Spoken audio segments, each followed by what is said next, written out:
Welcome to another episode of Scholarship to Practice. My name is Bridget Burns. I'm the Executive Director of the University Innovation Alliance. And I'm Dr. Derek Tillman-Kelly, Director of the UI Fellows Program and Network Engagement. In each episode of Scholarship to Practice, we bring you a short conversation with scholars and researchers whose insights and learning can enhance the work of student success practitioners day to day. So as an administrator for the past 20 years, I was too often in that conversation that went something like this. Boy, somebody should research this, or I wonder, does anyone know? And then later, when I was pursuing my EDD at Vanderbilt in higher education leadership and policy, I was surprised and disappointed to discover that most of those topics actually already had scholarship and research behind them, and that we actually knew quite a bit more than the folks who were on the front lines doing the work understood. And so this show is really about bridging that divide, about making some of our present really important scholarship as conversational as possible. We know that one of the impediments can often be academic writing and time and just having too many things going on. And so this is a short conversation with someone who we think is going to give you some real value and give you insights that you can use in your everyday work. So that's what this show is called, Scholarship to Practice. And today we're joined by Dr. Rich Reddick, Professor and Inaugural Associate Dean for Equity, Community Engagement, and Outreach in the College of Education at the University of Texas at Austin. Dr. Reddick conducts ethnographic research on the experiences of faculty of color in predominantly white university settings, mentoring relationships in higher ed, Black families in American society, and work-family balance in junior faculty fathers. Hi, Rich. Welcome to the show, and thank you for sharing your wisdom with us today. Derek, Bridget, great to see you both. Great to be here. Hopefully technology works with us, but this is exciting. I can't wait to get started.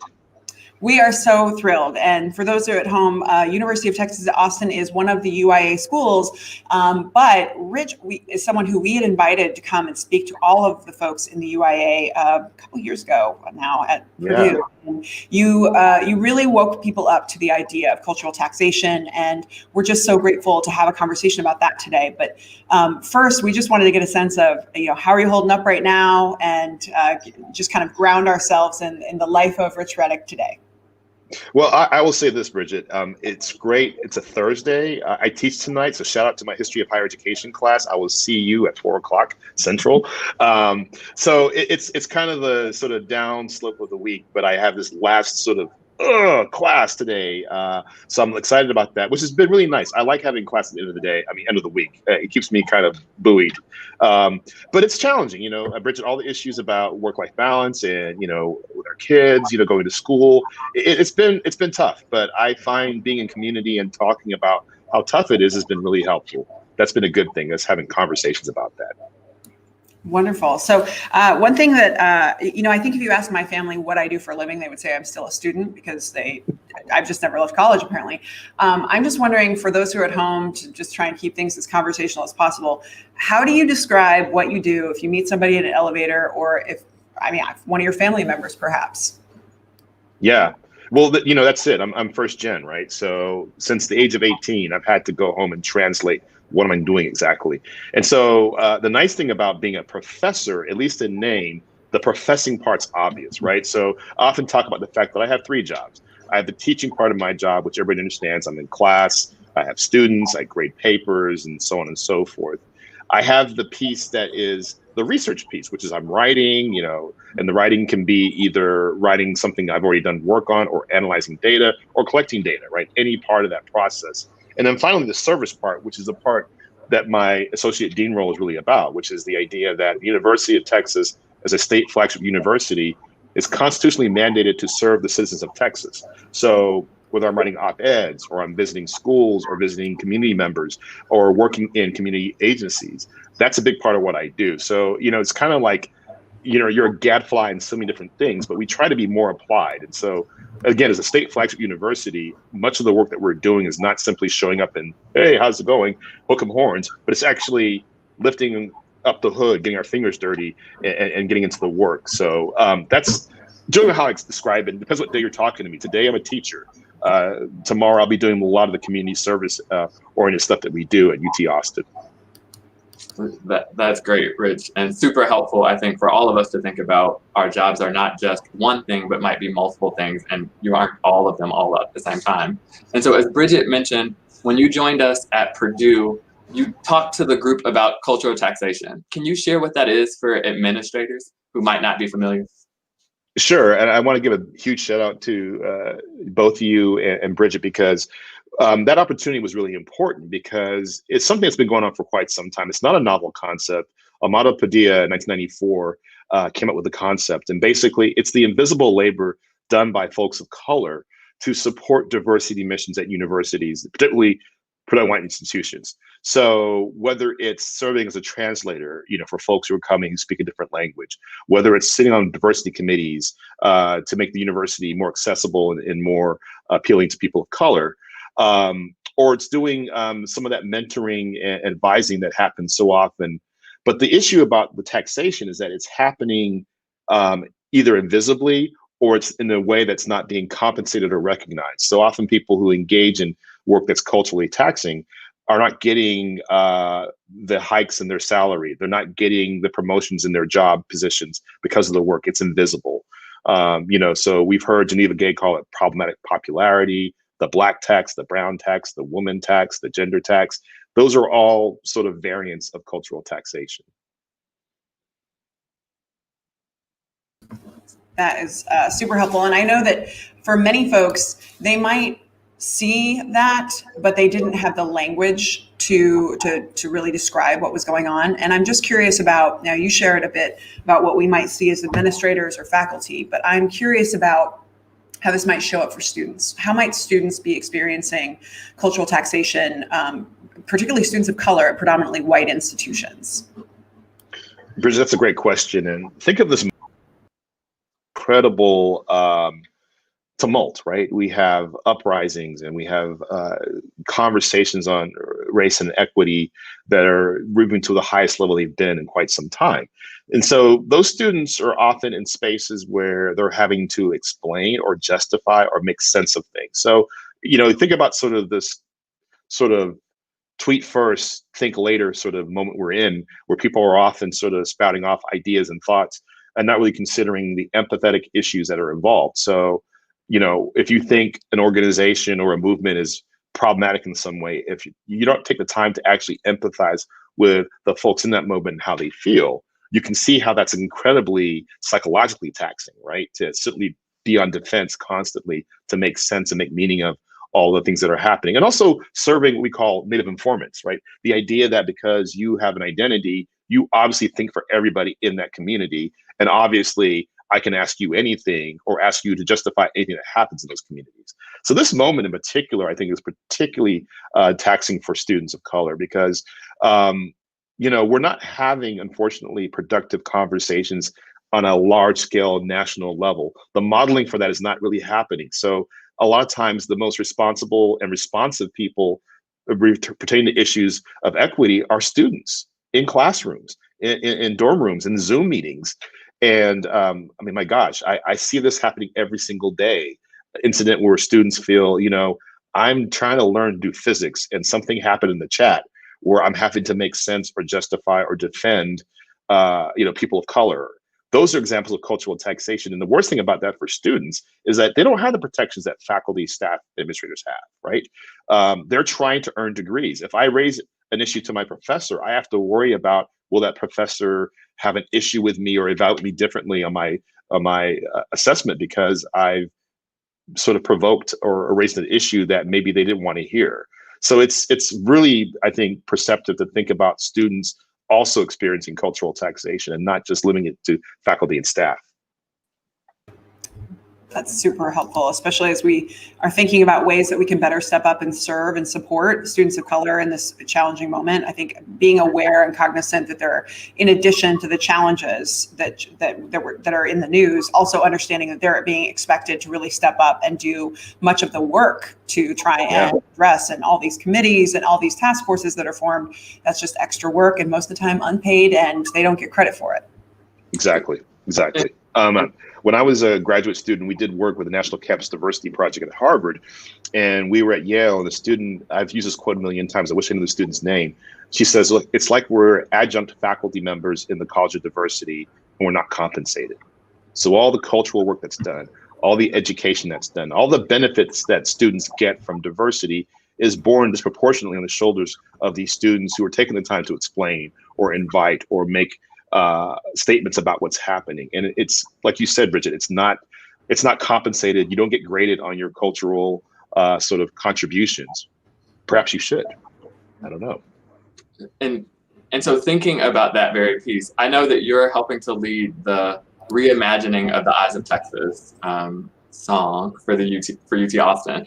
And so I'm wondering, how do we determine the difference between necessary and participation of marginalized folks and that is cultural taxation? That's such a good, first of all, good news travels fast, right? Second of all, you're exactly right, Derek. That's the point. The point is we have to make very fine-tuned decisions about participation in activities. Now, as an alumnus, as a faculty member, as an administrator, somebody who's deeply involved, who teaches a history of higher education class, it's really in my wheelhouse to do this work.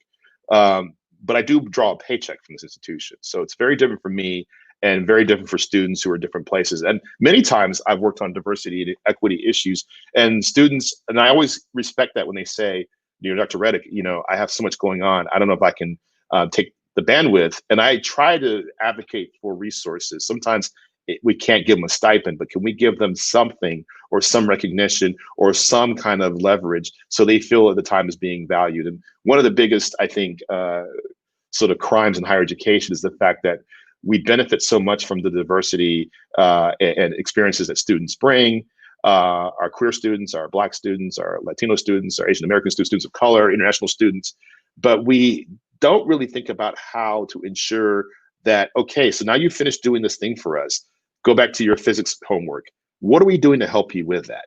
And like I said, we always talk about money as being one of those things, but I think recognition, I think acknowledgements, I think, as Bridget was saying earlier, academic credit for some of the work that's being done would be really meaningful. And those are the kinds of things you don't figure out, Derek, until usually you're in grad school. You're like, oh, I can, do an independent study on this. So I think part of our job is to make sure that we recognize that we're asking students to do above and beyond what they're expected to do. And we creatively think about ways we can inform that and assist them. That's super. We are already getting comments down below from folks who are super engaged. And folks at home, if you have questions for Professor Reddick, we are happy to ask them. So all you have to do is elevate them in the chat in either Periscope, Facebook, LinkedIn, or on YouTube. So thanks for that. What I'm curious about is that, for folks who are just now being aware of this and they're seeing just how much extra work is, right now we're trying to there's this recognition of racial injustice in higher education in a way that there has never been before. And I see task forces and groups forming, and that's so awesome. And then I look at the composition, and I see who's having to do the work. And so it's almost like we're putting folks of color in the position of doing the work to address racial injustice. And what I'm wondering is, if I'm in a power position, what kinds of things can I do to address this? Is it, you mentioned payment, you mentioned credit, recognition in the tenure process, perhaps, making sure that people are actually getting, time away from a normal teaching load, perhaps. I'm just curious about, for you, you're taking on this huge effort that's going to be really important for the future of UT Austin. Not saying that that your new president is watching in the audience, perhaps, but if you had a magic wand, so that this could be a model for how we address cultural taxation at UT Austin, what might that look like? Well, that's a great question. And if President Hartzell's watching, hi. The one thing I think is really important, and I'll talk about something we do at UT Austin that I think has been really helpful in this area, is the recognition piece. So last year, we launched the Distinguished Service Academy. And that is an academy. It's literally a recognition that is compensated for the work that myself and my four other colleagues who've been recognized, we call ourselves the Fierce Group, that we've done over the years. And we've had this longstanding commitment to community engagement, mentoring, and service, right? And most of us imagine the university as not being a place where we just put out books and articles, right? We actually engage in our communities, and the engagement looks very different for all of us. And so the fact that that happened in the last year was an amazing thing. I think that kind of elevating of the work, because you now have a title, you now have compensation, you now have recognition, right? And that's why I've been trying to be really upfront to people. Like, I'm on the Distinguished Service Academy, not because I'm bragging, but because I want to be known that the university has recognized my contributions in this area. And there's so many other colleagues who are doing this work as well. And of course, one of the big pieces about this is making sure that it's not, well, Rich and his colleagues, they're really good at service, but they kind of suck at everything else. Like, no, you're brilliant at all these things, the research, the teaching, and you're exceptionally brilliant when it comes to service. You made the point, Bridget, I think is so important, is about recognition and tenure and promotion, to really leverage the fact that institutions, particularly predominantly white institutions, are often working from deficits when it comes to community of color relationships, right? There are longstanding inequities and problems. And faculty of color are often, and students of color and grad students of color and staff of color are often bridging that divide. They're the ones in the community building credibility for the institution. That's worth something. Literally, it's worth something. And I want people to see their merit pay increase because they're doing this work. And frankly, a lot of times, these are the only people who can do the work. How do you make amends or build bridges to communities that have already had their trust broken? Somebody from that community is often the person to be the one to say, let's start again, let's start anew. So I think that's a really important piece of the conversation. The last thing I would say is really critical. I'm going to invoke Mary Beth Gassman, one of my mentors. White faculty need to step up. White faculty, administrators, student leaders. Understanding this issue of equity and inclusion is not simply the domain of people of color or people with marginalized identities. It is everybody's work. And certainly there's a position for everybody to play. So the idea that, well, that seems like something that people of color should be working on. Maybe it's important that people of color lead, but it's certainly important that all folks, especially white folks, are involved in the process. And that allyship, that co-conspiratorial effort is super appreciated and super needed. No, it's definitely the responsibility of white folks to address racism. I think that it's important to also uplift and amplify great models of what white allyship is, because I think some people feel uncomfortable with race and they want to, they don't want to be racist and they're worried about how things are perceived, but then they also sit on the sidelines. And so I think folks who step up, folks who are really out speaking and who are side by side or stepping up and using their privilege for good is that's the kind of stuff that we just need to see more of, and that should be normal. Yeah, you nailed it. I mean, I think I talk about equity and inclusion work as being, it's risky work because you're constantly, you're mostly public facing.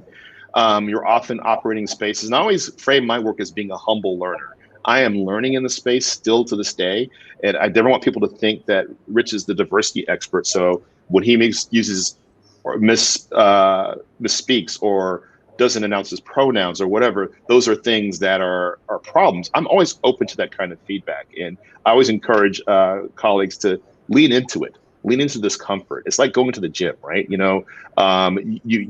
might hurt a little bit, but you're building capacity. The more you do it, the more you engage, the buffer you get. But the first couple of times out, you may be disappointed with the results because you're not seeing anything happen and you might be a little bit achy. That's part of the process. So to really just engage in this process is so important to me. And I think I'd rather have people engaging and getting, a modicum of success versus, I tried one time, it didn't work out, I felt bad, I'm not doing it anymore. That's the absolute worst thing that can happen. Totally. Yeah, and so I listening to you, I think a lot about the fact that we would desire for department chairs, promotion and tenure committees, vice presidents to be intentional and recognizing where cultural taxation may occur and then mitigating it. That's not always the case. And similarly, it's not always the case that our white colleagues will throw themselves in front of us to take the brunt of pushback when calling institutions out on their racist ways. I'm wondering how you might encourage someone or coach someone who is feeling taxed because of their racial identity or other minoritized identity to help them get their supervisors to understand that taxation, one, is real and that they are the ones who need to address it. That's great. Derek, I always talk about the importance of literature, right? There's a body of literature back to Padilla in 1994 that has examined cultural taxation, and we're academics. So listen, we all want to see the data. It's out there. So there's plenty. I was just thinking about the fact that I was reading the book Written Unwritten not too long ago, which is narratives of people of color in the tenure promotion process. And there's already a considerable body of work. The Inside Higher Education yesterday had the article about Black souls, especially the souls of Black professors, which really encapsulates my good friend Kimberly Griffin is quoted. I'm quoted in as well about just sort of what does it look like and what are the lived experiences. And one of the examples they talked about is the Dean of Architecture at the City University of New York, who resigned her position and said, this is not a space that's conducive for equity and inclusion, and therefore I'm not going to put myself through that physical, emotional ringer of engaging in that work. And that's a wake-up call, right? That's what needs to be done. So I would also point out Carrie Ann O'Meara has done some great work on faculty workloads, right? So there's work out there to actually assess and quantify how service is distributed. And that's a question that leaders should be asking themselves. Who's mentoring? Who's advising? Who's leading dissertations? Who's sitting on committees? And actually laying it out and being able to advise about, okay, this service you're doing, like you mentioned the ICE of Texas work I'm doing, that's high visibility, and let's hope it's high reward, right? Let's hope. So that's the kind of work that you would say, if you have an opportunity to do that, absolutely.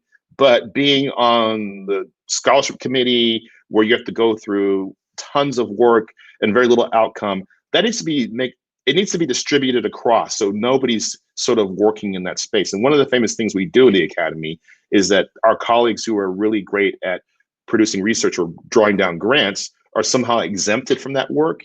And then we rely on others, and we create this perpetual inequity where there's some high performers when it comes to grant writing and publishing and folks who do a lot of service. We need to make sure that's not happening. And even if you are a magnificent grant getter and a magnificent publisher, you need to be doing this work as well. And so that sharing of the responsibilities, and also understanding how it's not just race but gendered, right?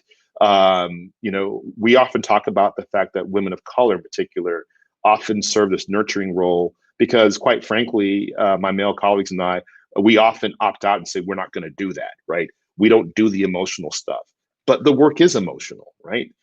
So I want to also encourage us to think about our gender identities and how that impacts the work that's being done. So nobody is walking around feeling like, okay, I've got this, the issue of my racial identity. I might have a disability. I may be a person who identifies as queer. And then I've got the gender issue as well. So now I have all these weights to carry around, and there are people walking around doing less. And that's the thing that's amazing, that most people, when you unpack faculty lives, you're really surprised to see how much some of your colleagues are doing that you don't know about. You don't know about the fact they're mentoring students in different parts of the university, or they're doing community service, or they're bringing some more incisive aids, or they're fixing the messes you've made, right? So those are all parts of this. So I think let's lean into the conversation. Let's look at the Inside Higher Ed article, the Nature article that came out this summer that talks explicitly about cultural taxation. So nobody can walk away and saying, I didn't know what that was. And I've just listed, it's going to be harder. I'll link it below in the comments on our underneath the videos, but folks can reference the article that Rich is talking about that was published yesterday on Inside Higher Ed. So it's super timely that we are broadcasting on Inside Higher Ed. Thanks for referencing that. Yeah. And we also are getting some shout outs in the comments, man. I knew people would love having you on the show, and they do. Well, Dr. Stella Smith is a good friend and colleague, former student of mine, former advisor at Prairie View A&M University, doing wonderful things. So it's great to see her in the chat. And I see Porter as well, who shouted out earlier this week that she's so excited about being here. So this is great. I'm so glad that we're having this conversation. So, Rich, if folks want to connect with you, where would they go? And I want to ask that, but I also want to flag one thing that's I'm thinking about in terms of cultural taxation is, all of this effort around DEI and trying to address racial inequity and people, trying to really put effort in right now, making sure that you are compensating the people who are going to be doing the work. That is one of the many ways that we, as practitioners, have some power. I know budgets are tight. It's COVID. I get it. but not always assuming that folks are going to just be volunteering their efforts, because remembering that they are choosing not to do things, take care of their family, they're choosing not to do academic research. And then that does show up later on in life when we're talking about tenure, we're talking about who's going to get promoted. So making sure that if you're going to be creating anything around diversity, equity, and inclusion right now, to be going through the door that allows you to compensate them. And that's one of the ways that we can try and at least make some steps towards addressing cultural taxation. But I did want to ask for folks who are interested in perhaps maybe even compensating you. Rich, how can people connect with you? I'm going to declare email bankruptcy. I'm having a really hard time. If anybody out there in the world knows how to manage email and huge volumes, that's the next episode you should have. But usually Twitter's the best one because I can usually just jump back, but it's at Dr. Rich Reddick, all one word. And of course at UT Austin, which is richard.reddick at austin.utexas.edu is how to get hold of me. And I tend to keep a high profile when it comes to public scholarship. That's something, again, I mentioned Mary Beth Gassman, my colleague David DeMatthews here at UT Austin, people who I know who have said, we want to make sure that our work is not simply in paywall journals. We want to make sure people can access our work. So I've been writing with Fortune, I've been writing with CNN, I've been writing in some of the Texas dailies. If you do a Google search, you'll be able to find me. But yeah, let's continue the conversation. And I really do think there's a whole bevy of scholars who are doing the work that I'm doing. I mentioned Kimberly Griffin Haynes at University of Maryland, who's a good friend of mine, collaborator, who's also very insightful on these issues. So you'll start figuring out there's a community of scholars doing this work. And more importantly, one thing you've done, Bridget, is really amplified what this concept is and help people understand how critical the work is. Well, I appreciate that. And I know that, Derek, you have another question, but I also want to just add that for folks who are at home, now you have cultural taxation in your language. You can use it, and I recommend that you do. One thing that you could consider doing is actually inviting Professor Reddick to speak virtually to your campus, or one of the many folks that he has shouted out, which I always appreciate when scholars are not just promoting themselves, but promoting the work of those who they are in partnership with. But you could have a conversation then. You could have a short presentation and then have a conversation on your campus about how is this showing up for us and what kinds of changes could we think about to ensure that folks on our campus who are being culturally taxed, who are helping us try and address the wrongs of the past and who are trying to promote diversity, equity, and inclusion on our campus, how can we make sure that we're not also culturally taxing them? So that's one thing that could be a positive, and it's a good conversation for folks because it makes them aware of stuff that they didn't even realize was happening. Yeah, and just as you said that, I just realized that Dr. Phil Smith at Prairie View A&M University was one of my co-authors in some of the first work I did on cultural taxation. So Dr. Smith is definitely a person who is knowledgeable, and we were in the trenches together doing this work, collecting data and analyzing it. And also my colleague Beth Bukowski, who's another colleague of mine who's done this work. So yeah, the opportunity to bring it to attention of folks that this is actually a concept, and more importantly, to bring leaders in the conversation to say, you actually run things, you pull levers, you control budgets, address this. And that's the kind of thing we need to do. We need to make this structural change in the academy to be able to say, you know what, I look at your publication or I look at your grant writing activity and I see an opportunity for me as a leader to say, I want to make sure that's recognized and not sort of dismissed. That's critically important work. You've done work that makes it possible for your other colleagues to do work. So not only is your work important, it's generative. Yeah. And don't just spread the work around, spread the love around. So if you see an opportunity to say, I don't know, select an interim role, look to a person of color or a person who's been doing some of this extra work, look for ways to amplify. And there are plenty of, if you get invited to speak, send it their way instead. Or if you're going to start a podcast, have them co-host it with you. There are all kinds of ways that we can use our privilege for good and try and address some of the challenges that cultural taxation might create. Yeah. And so to sort of round us out, Rich, and in the spirit of sharing to encourage others to take better care of themselves, can you talk to us about what's helping? What does self-care for Rich Reddick look like today? Well, that's a really good point, Derek. So I would say the self-care and the balance piece, it's an aspiration, right? You're working constantly towards it. They're named Carl and Catherine, my son and daughter. They're pretty good at sort of alerting dad to the fact that, okay, we need to do something, hang out, we need to go to the park, we need to play ball, recently, we need to print out something on a 3D printer. That's what we've been doing lately, which is fascinating, by the way. Just like this thing can create things. It's really cool. I have been watching a lot of television, obviously, because of what's happening in the world politically. That's probably not doing a lot to diminish my stress levels.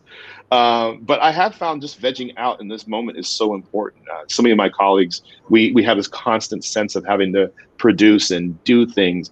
I'm actually usually pretty much exhausted by the end of the day, which is first thing is helpful. But the second thing is like I literally just have to sit there and just kind of veg out and look, which is fine, right? And the other thing, of course, my love, and this is the great thing about my particular way of de-stressing, is going in the kitchen and cooking something. So, I highly advise, if you're looking for a way to de-stress, do that, because when you do that and you do it well, people like it. So you're letting your stress go, and then people are like clapping and applauding for you and like, oh, can I have some more? That is absolutely something that I've done a lot of. So America's Test Kitchen and, Alton Brown, all those places you go to get these perfect recipes that you cannot screw up.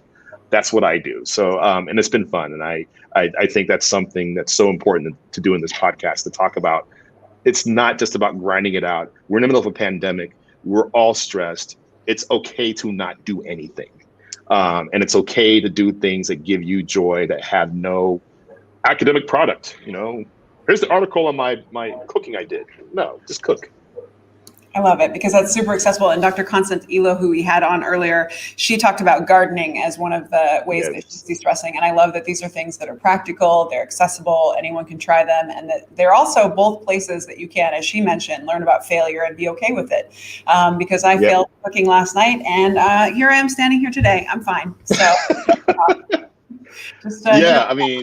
too much salt. You have to figure out how to make that work. And, Constance does the gardening. So Constance, shout out to you. Bring me some of your produce and I'll cook it up. See? Perfect. Partnership. Love it. Yeah. #partnership. Well, thank you so much. This has been great. Thank you, Derek, for being a fantastic co-host. And Rich, we just could not be more grateful for your time. And we just want to amplify your work. And for folks at home, if you want to connect with him, please don't send him an email. But you can connect with him apparently in his DMs on Twitter. He's been linked on the show notes, as you'll see. And we just, again, appreciate ways that we can create more of a dialogue between practitioners and those who are conducting research on the front lines so that we can actually leverage the insights that are already known. So thank you, everyone. We hope you have a wonderful week. Take care, everybody. This was great. Really enjoyed this. Bye.